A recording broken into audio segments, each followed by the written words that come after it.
Welcome to Sacred Healing, Mind, Body, Soul, where I provide medicinal herbal remedies and spiritual motivation.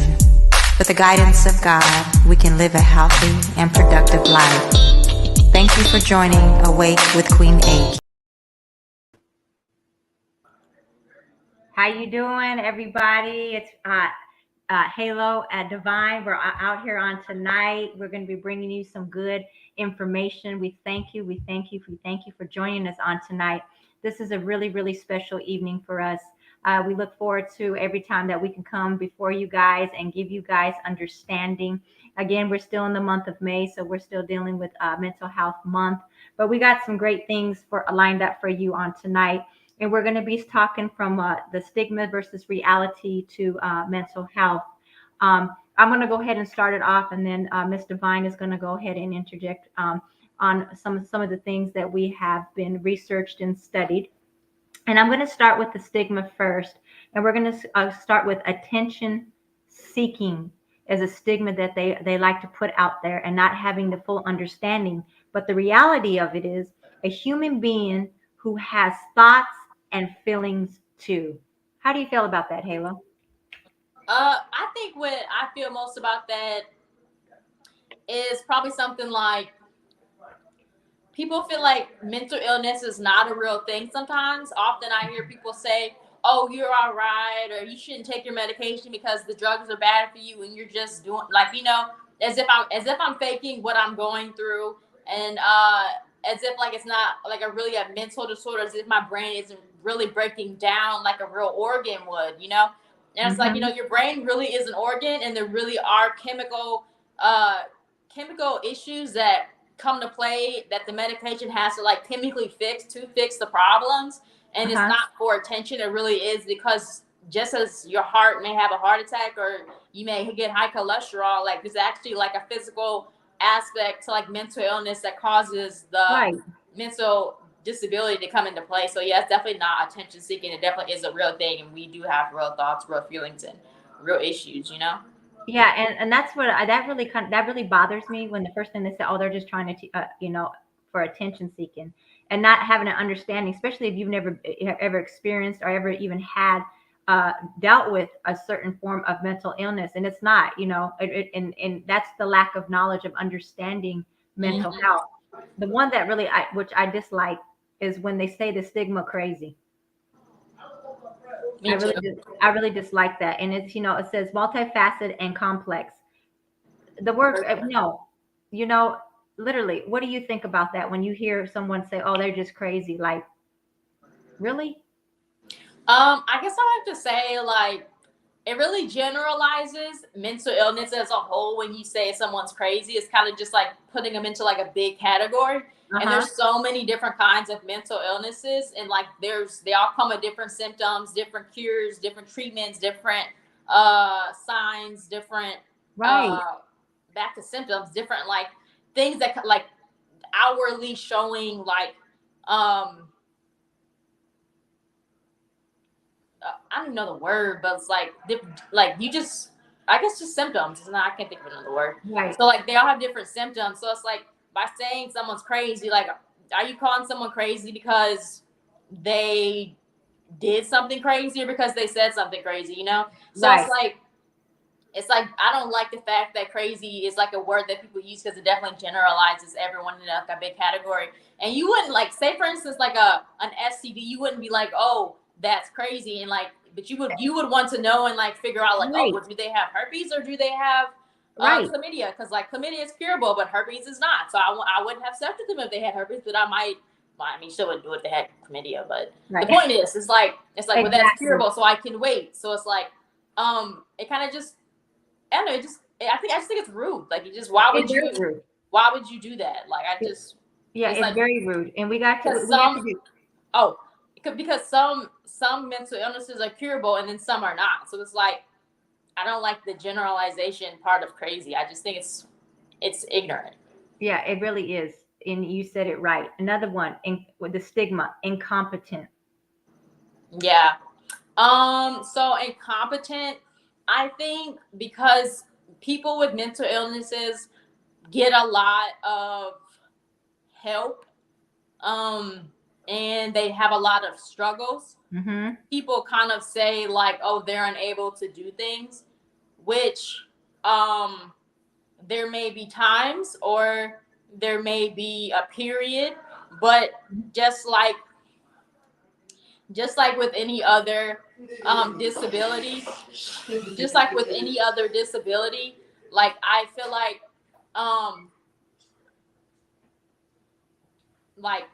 there is a way to like get past the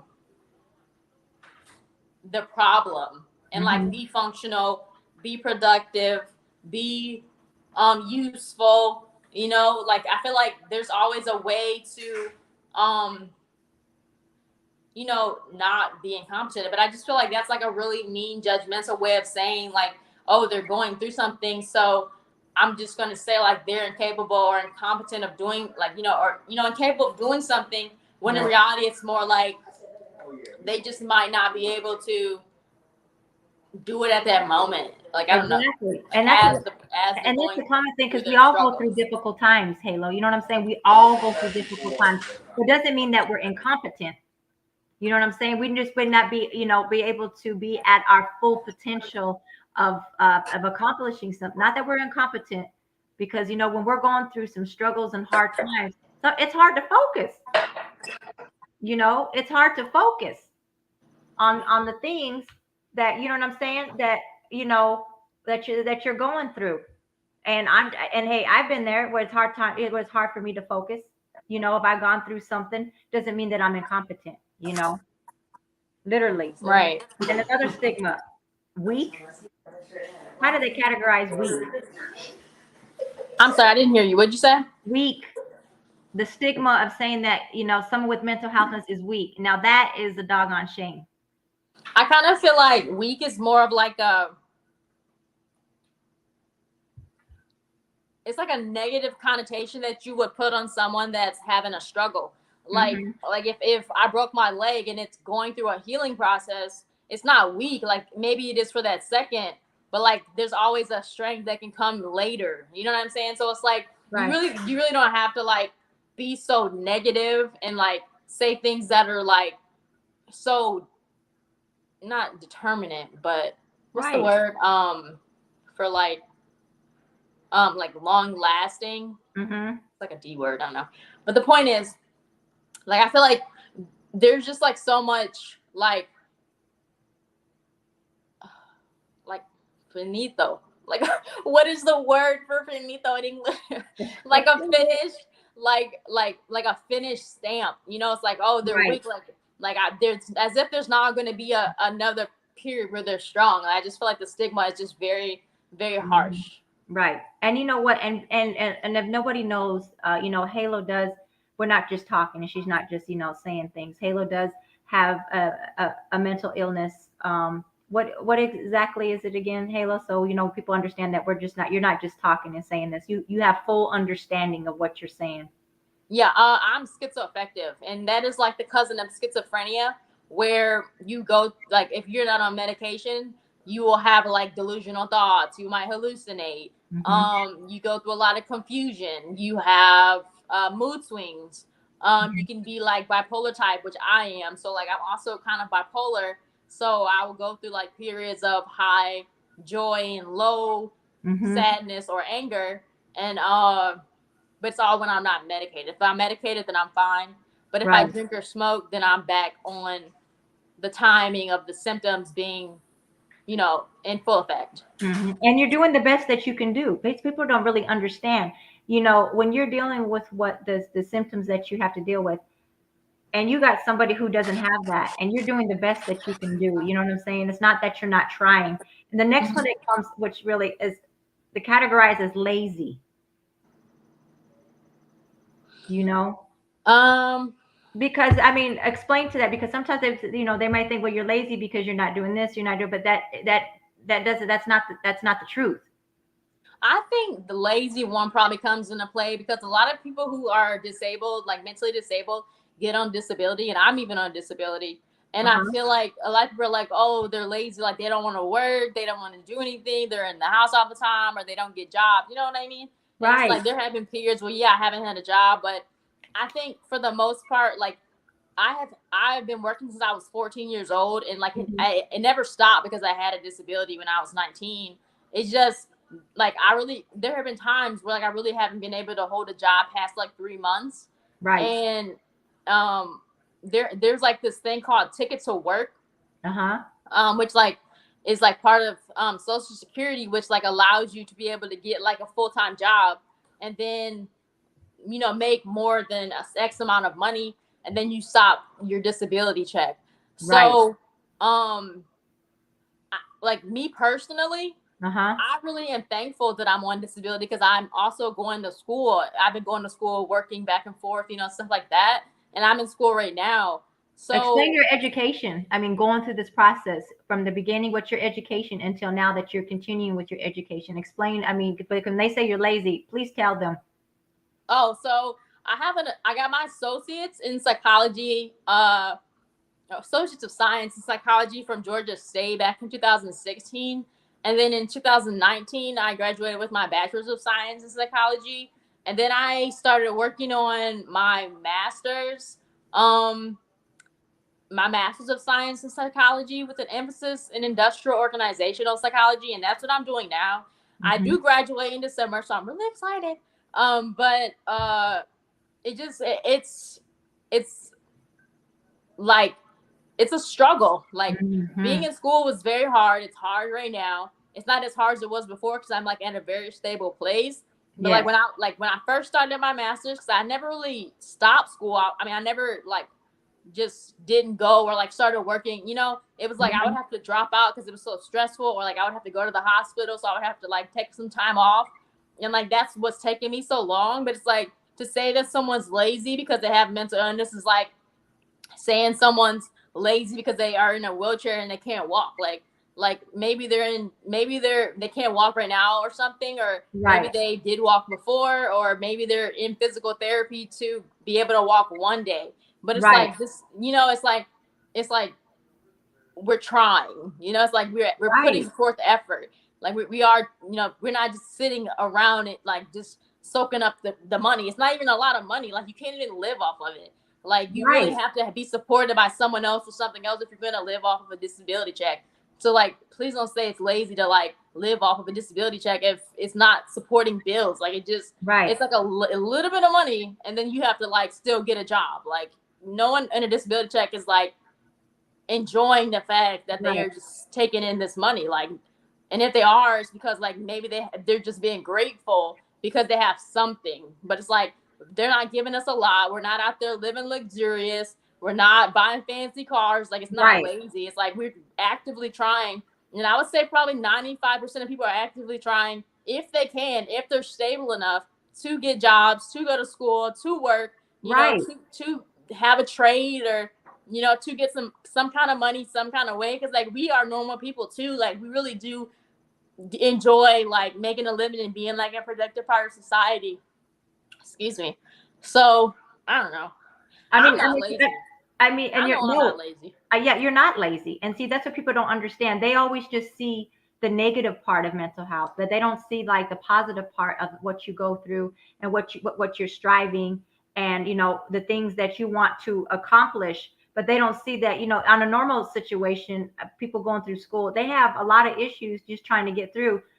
And then you're talking about double of adding on to that, Right. There's so many people that don't even, like, the percentage of people that don't even go to college is crazy. And it's like, I have mental illness and I'm there, and you want to say people with mental illnesses is lazy. Well, let me just be like that one person to show you, like, we're not lazy. We just have struggles that are pretty hard, and they're mental, and they're like hard for thinking. And it's like, it can even fall into like a category of like how people call people retarded because they have like a learning disability. Like it falls into that category. Like I really have to be like monitored and like have extra time on tests and like do all this other, outside,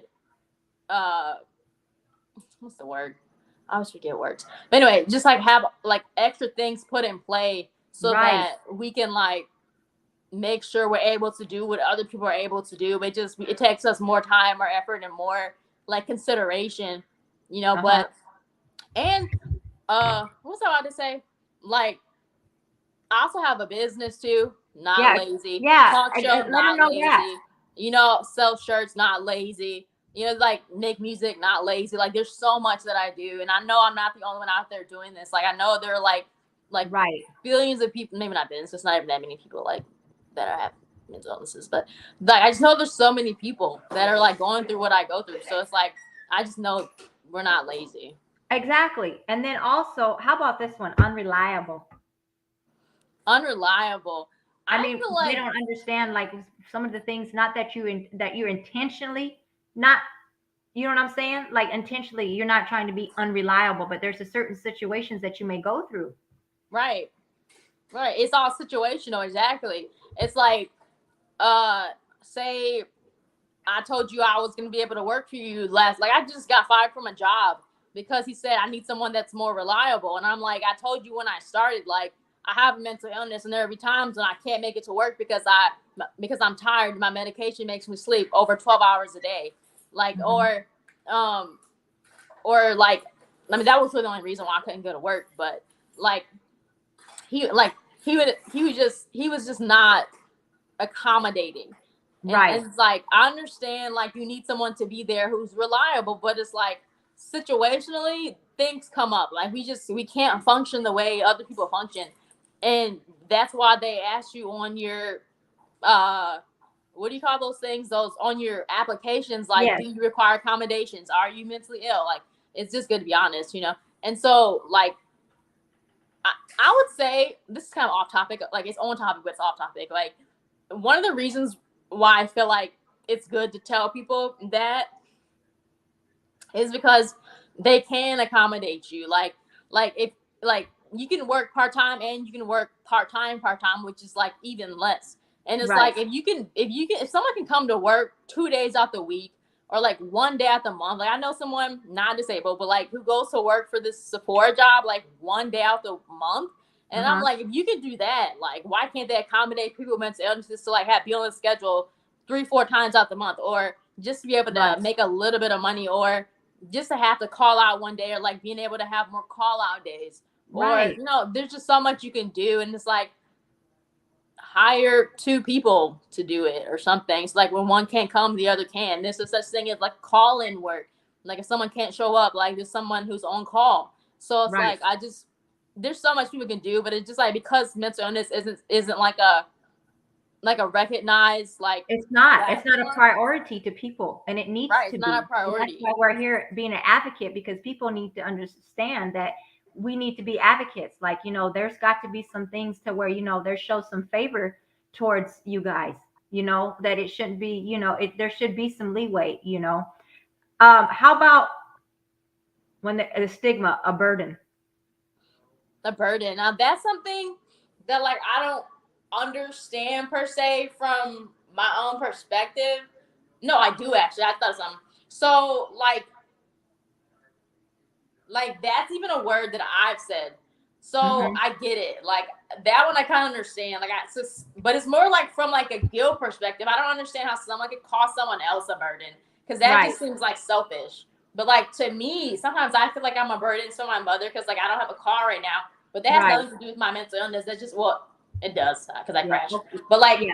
like I don't have a car, so she's always like giving me rides everywhere, taking me to Right. my appointments, taking me to shop, taking me to go grocery shopping, coming to pick me up so I can go to family events, and it's like that makes me feel like a burden. But if I had a car, because my anxiety makes me crash, like it just, I don't, man, I'm kind of getting on topic. I'm like everywhere, but like, I don't think, like she's told me that I'm not a burden.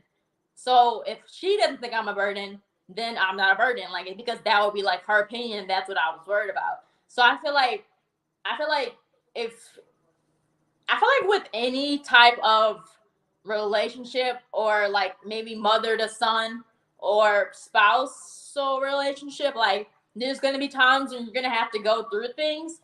And it's like if you think like, okay, let's talk about spousal. If you're talking about through thickness and thin, through death do us part, and sickness and health, like you agree to this. Like when you have kids, something can happen. Like they can get sick. So it's like you if you didn't want to have to put up with hard situations in life, am I on the camera? Then you shouldn't have then you shouldn't have kids and you shouldn't get married. You shouldn't have relationships. But that's every relationship. You're gonna have to deal with something. Something is gonna get hard, and you shouldn't call it a burden, because you should be grateful that you're able to help someone. And if it's too much for you, then figure out something else. But like, don't call someone a burden and like make them feel bad. Like that's like horrible. Like I would hate like if my mom would have been like, yeah, you are a burden, which she would never do that. I would have felt so bad. Like I would have just been like sunken, you know? And it just, so it's like, just learn to deal with hard times is what I feel like if you are on someone a burden. Like, right, you have to. I mean, literally, there's this that came to mind, a scripture right quick, just before we go to this next one, because that's what the Most High gave me. It comes out of Psalm 71 and 21. My goodness. Thou shalt increase my greatness and comfort me on every side. So when the scripture says, thou shalt increase my greatness, that means my greatness. And the Bible says, and comfort me on every side. Why is he saying that he's going to have to comfort me on every side? Because I'm going to go through some things. That means I'm going through some things. He's going to be comforting me this whole time in order for me to get my greatness. You know, a lot of times people think our greatness is going to come easy. We're not going to have struggles. We're not going to go through anything. And the Bible is saying it like, hey, even through our hardships, he's going to be there in order for us to be able to get to our greatness. How about this stigma? Dangerous. Now that's a crazy, no, I shouldn't say crazy, but I'm just going to finish my sentence. That's a crazy stigma. And when I say crazy stigma, I mean, it's outlandish. Like, whenever something goes wrong in the news, the first thing they say is, oh, he had a mental illness. There's so many people that don't have mental illnesses that do things that people with mental illnesses don't even do.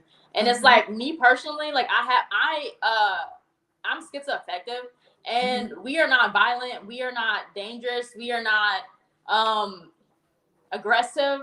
Like when we're at our most fetal, whatever the word is, like when we're at that point of like super, like when the illness flares up the most, like we really are like more like we're like a spider that might be killed. Like, you know how they say like, oh, when you might kill a spider, he's more scared of you than you are of him. Like that's what it feels like. Like we feel like we're the ones in danger. We feel like we're the ones that are going to get attacked. We feel like we're the ones that might be hurt. Excuse me. Yeah, be hurt. Have to experience something that you know that other people wouldn't have to deal with. And it's like we're paranoid and we think people are out to get us. Like we're actually afraid, and we don't do anything that like can cause someone else harm. So it's like, to say that we're dangerous is like saying a spider is dangerous. Like, yeah, we are capable because we are human beings of hurting someone, and yeah, we could bite if we're attacked, but like we don't. I don't even know what that is even about. Like, exactly. But we are capable for sure. Anybody, listen. On our stuff. Like, we can be dangerous as anybody else, but not because of a mental illness. Mental illness doesn't make you dangerous. If anything, it makes you the opposite. It makes you vulnerable. Very vulnerable. Very vulnerable. Okay, how about unpredictable? Spontaneous. I mean, I can be seen as I've been unpredictable my whole life. Like I've never lived my life on like a certain path until, well, maybe when I was a kid and I got like structure from my mom. But like as an adult and I can make my own decisions, it's like you just never know what the next experience or like opportunity might be. But it's like, to say that someone's unpredictable is like saying, I don't even know. That was kind of hard. Do you have anything to say about that? Like, you know, unpredictable. Like, okay, for instance, you know, some people, you know, they're just very structured. You know that, listen, they're going to get up at 8:00 in the morning every morning. They're going to go to work and be there at the same time. Some people are predictable, and then there's some people, you know what, you don't know if they're going to show up to work on time. They say, you know, hey, they said they're going to be here. Well, we don't know, because JoJo might not come, you know, till 6:00, and they shift is at 5:00. You know, there's a lot of people who could be unpredictable, but doesn't have to necessarily say, you know, that has to deal with mental illness. Because there's a lot of people who are very unpredictable. You don't know what mood they're going to be in. Today they can maybe laughing at you, and a couple seconds later they looking at you crazy, looking like, you know, you just don't know. So Yeah, just they say that's based off some zodiac signs too. Like some zodiac signs have like two faces. Like what is that, a Gemini or something? Like you just never know if they're going to be in their good mood or their bad mood or whatever. Or like honey. So you they know what I always mean? try Like to put it the could be face on. anything. Like there's many things that can make you unpredictable. So I don't think that that should be seen as something that's negative. I So think it should be a in neutral a, thing. in a whole, Halo, in a whole, what would you want people to understand, when it comes to mental health? Like, what would you want people to like ultimately understand about you guys, like as a person, like, how should they, see you as a person instead of the diagnosis that they give you? I think what's important is knowing when the diagnosis is in play and when it's not, Mm-hmm. and appreciating the times that it's not, and really being a supportive person when it is, and not judging, and knowing that if you think you're having it hard because you're dealing with someone with the mental illness, imagine what they're going through, knowing or not knowing that they are going through a period of mental illness as well. So Right. it's like, I don't know, I think showing kindness is always important. And being kind is a big deal, Exactly. And I think all of these stigmas are not kind. I think they're very like they're mean, like they're insensitive, they're Right. um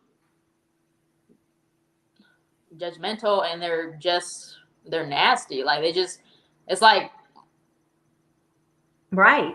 I'm a Judgmental. Christian, so it's like if someone is telling me that they're going through something, and Right. I'm not going out of my way to like try to lend a helping hand, or at least being a shoulder to lean on, Right. instead of like chastising them, like I feel Right. like I'm not doing my job as a Christian. Not to say that everyone's a Christian, I get that, but just Right. like be a good person and just like don't make it even harder for them, Right. Just be like you said, a good person. I mean, you have to have some compassion in your heart. You Compassion know, is a good word. yeah, Yeah. compassion. A lot of us, there's a lot of people who just don't have compassion. But you know what? When it comes to them going through, they sure want some compassion, but they don't want to show compassion. Right. Give it, And give what you right, and it needs to work get. both ways. But you know Mhm. what, Halo, I enjoyed this evening. It was good. It was, it was eye opening. And like I said, a lot of times people, they have these stigmas about mental health, and it needs to stop. People need to be educated and be sensitive to know that this is real.